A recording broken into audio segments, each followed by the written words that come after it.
After the ECB cut its three main policy rates by 25 basis points each this past week, comments made by officials afterward largely confirmed what markets have been saying and where they've been positioning and pricing all this time. Interest rates in Europe are indeed going back to historic lows. And now there's a growing and high probability that also means ultra low and maybe even zero. What the ECB really said was, unlike the hapless gang at the Fed, they know the economic risks are all tilted decidedly in one direction, and that's not inflation. One reason why is that these are no longer mere risks, nor is this downside fear being driven entirely by sentiment. It's already happening. Forward rate markets have hit new highs in terms of contract prices, meaning that sub 2% short-term rates are practically a given. Now, nothing is ever 100%, but this is about as close as it gets. Given the events of the past month, combined with the ECB not acting like the Fed, the door is wide open for rates to plunge well past 2% on down into the ultra-low territory. Bond rates in Germany, for example, are already there. So again, this isn't strictly theoretical or based solely on expectations, especially as the German curve is behaving in classic bull steepening fashion, as we'll see here. Low growth, no inflation, the 2020s looking more and more like the 2010s all the time. Higher for longer never stood a chance. Now, while they're blaming tariffs in every way imaginable, the simple fact is bond yields have been moving lower since October 2023. The two-year German since September 2023. Bull steepening the entire way.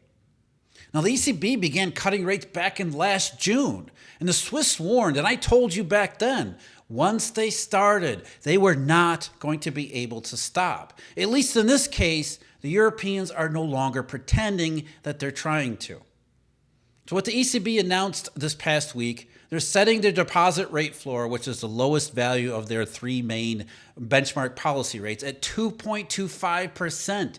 They're only 25 basis points at the floor from historic low territory to begin with. And remember how this was supposed to go. Last June, when they started cutting, they said we're only going to go slowly, maybe every other meeting at the most. But here we are in April of 2025. This is the seventh rate cut out of the ECB, the sixth straight one, which has taken their short-term rates from 4% last June, when what was supposed to be higher for longer, all the way to 2.25%. And there is more coming. So they're already at historic low territories, very near it all to begin with. And the markets are saying more, more, more. And now the ECB officials are saying, yeah, more, more, more. So while markets are pricing that more rate cuts are coming and that rates have a path to go lower, officials aren't coming out exactly and saying so, but they are indeed intending to get out of the way. And that point was very clear at the press conference this past week. As even Bloomberg reported, the ECB dropped the word restrictive from its statement in relation to the monetary policy stance, really interest rate policy, not monetary policy. But markets boosted bets on further cuts in borrowing costs as officials underscored the headwinds that Europe currently faces.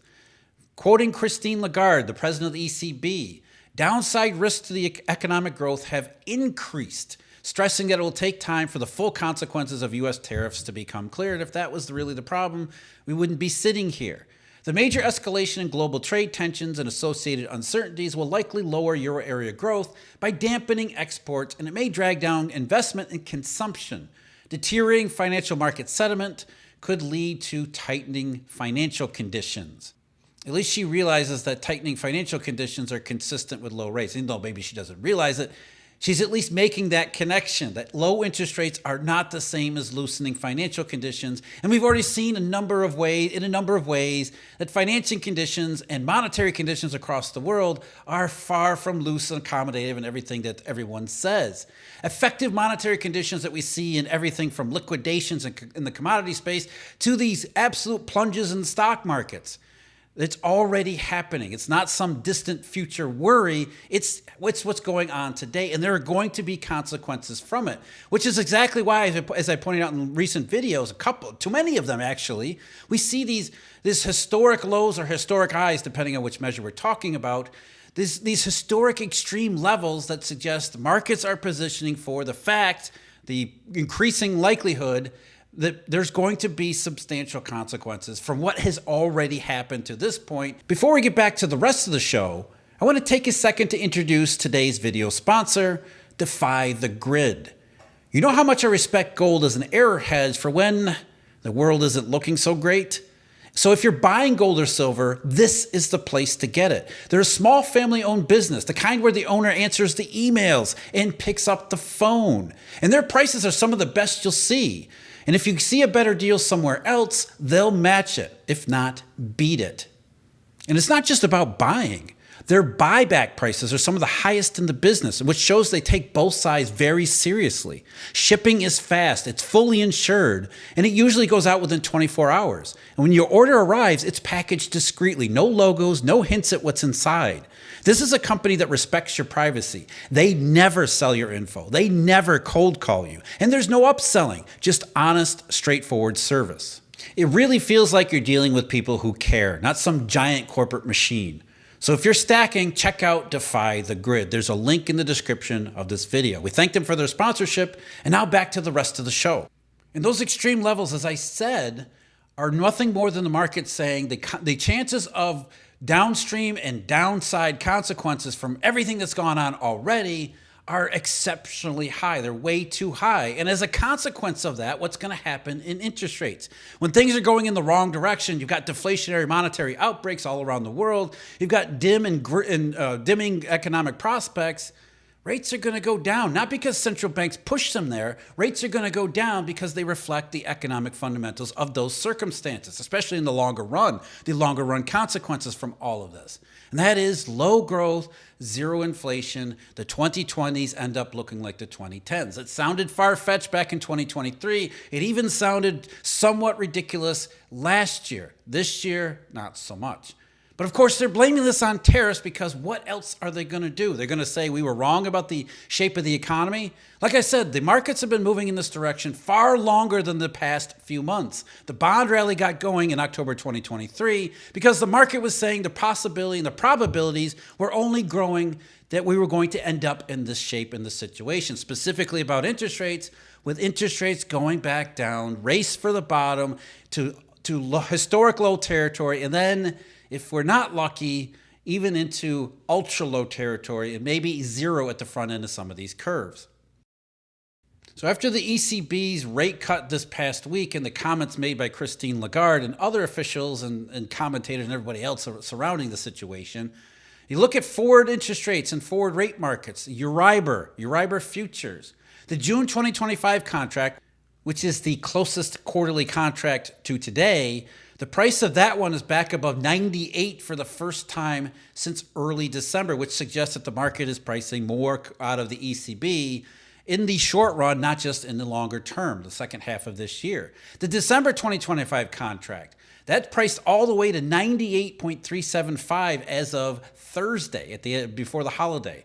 That had been 97.845 back on March 6th. So you're talking about a 50 basis point move higher in the contract price in a little over a month. And what a month it was. And remember, this is December 2025, so we're talking about interest rates for the rest of this year.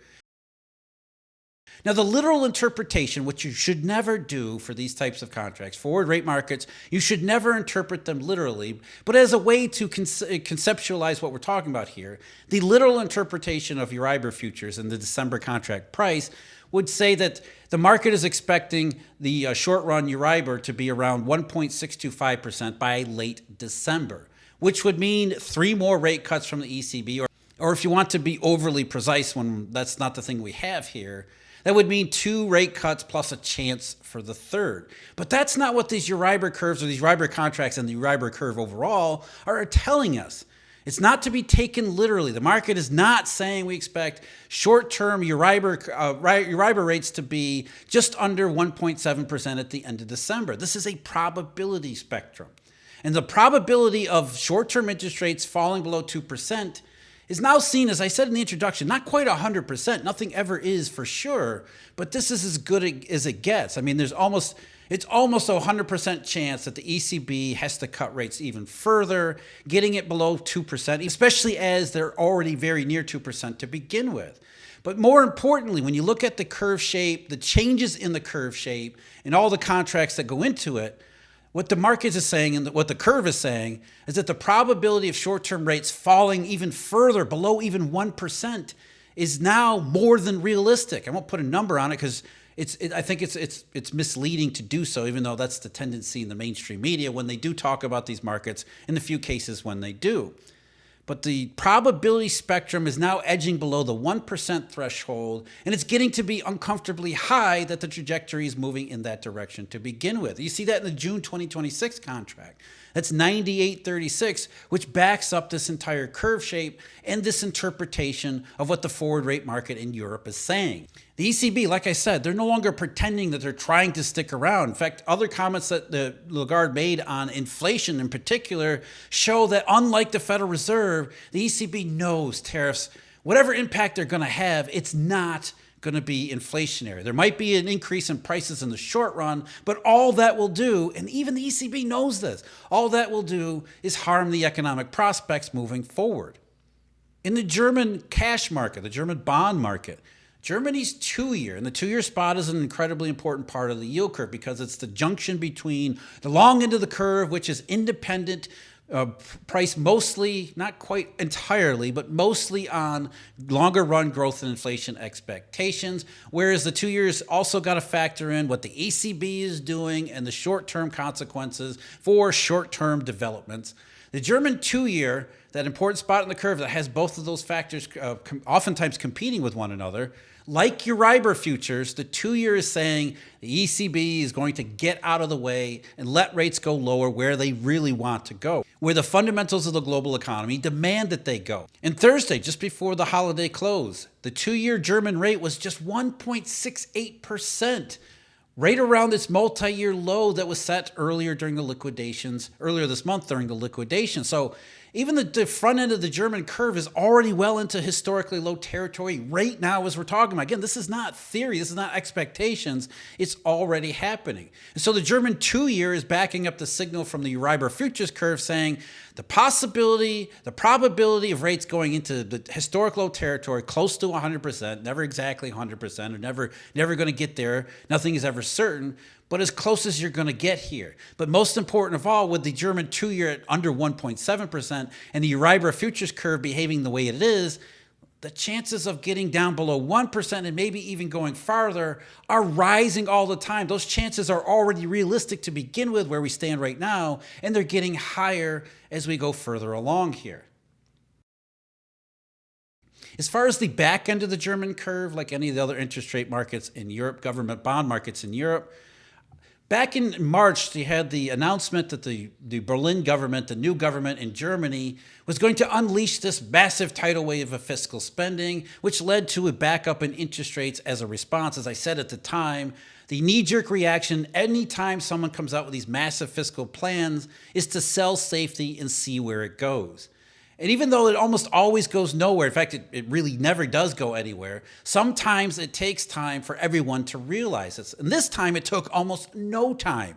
The 10-year rate has been moving lower ever since. And as of Thursday before the holiday, it was back down to 2.47% all over again, basically completing the entire round trip from the fiscal spending announcement early in March.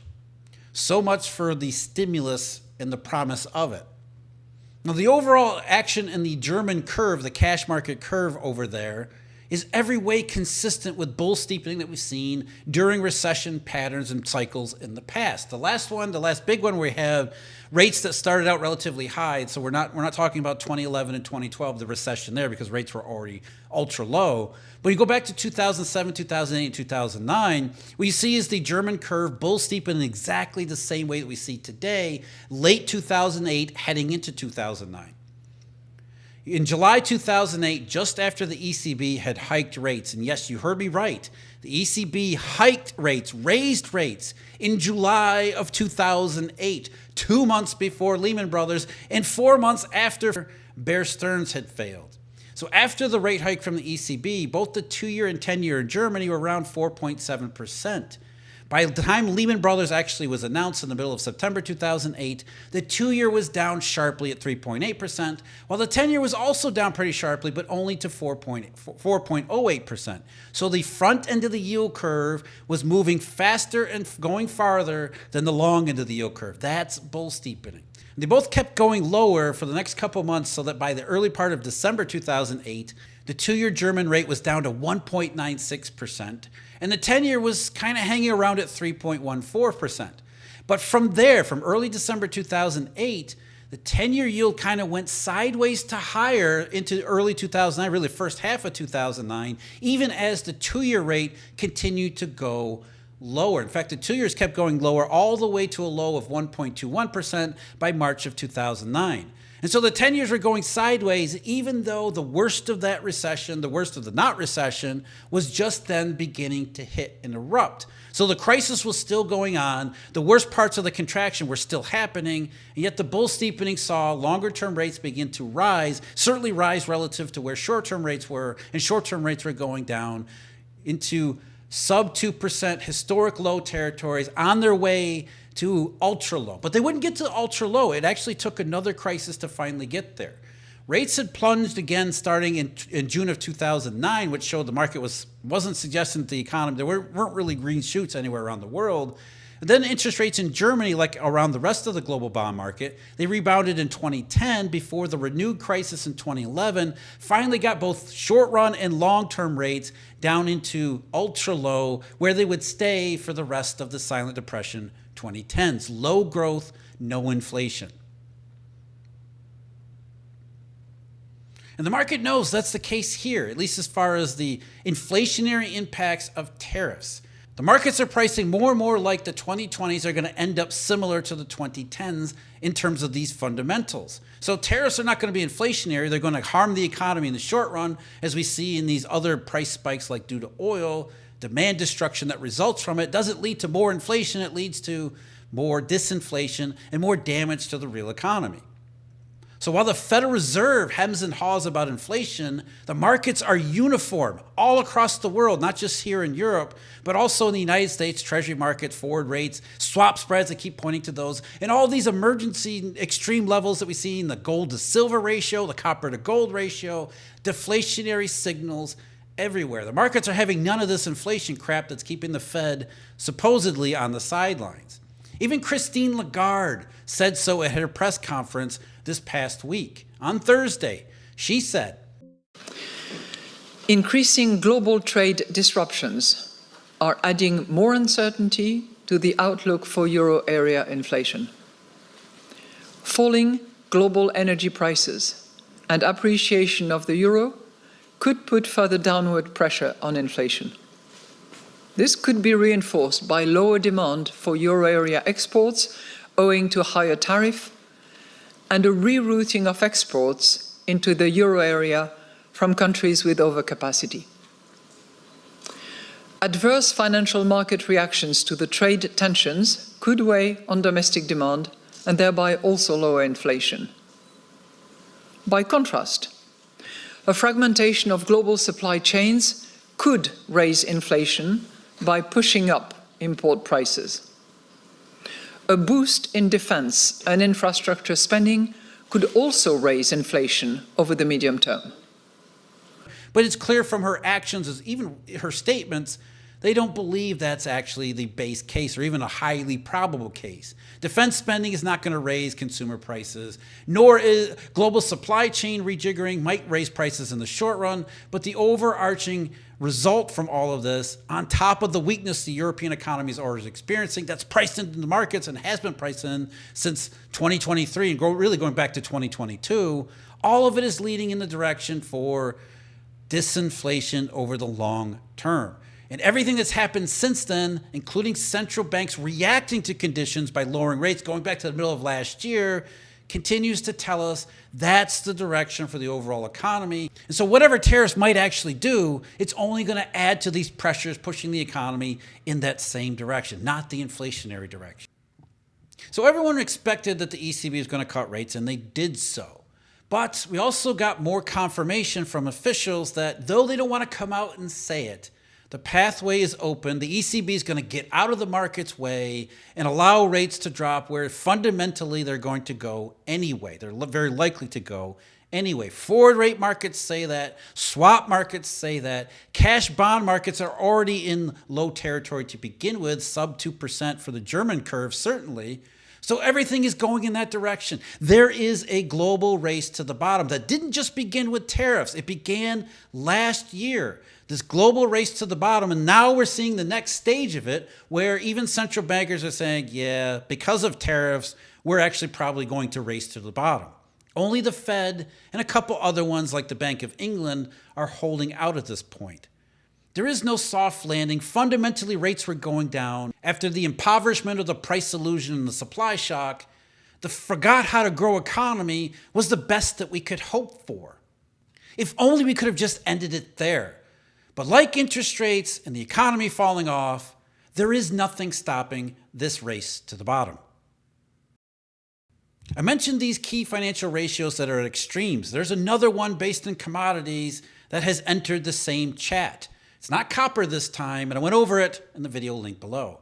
As always, thank you very much for joining me. Huge thank you, Eurodollar University members and Eurodollar University subscribers. And until next time, take care.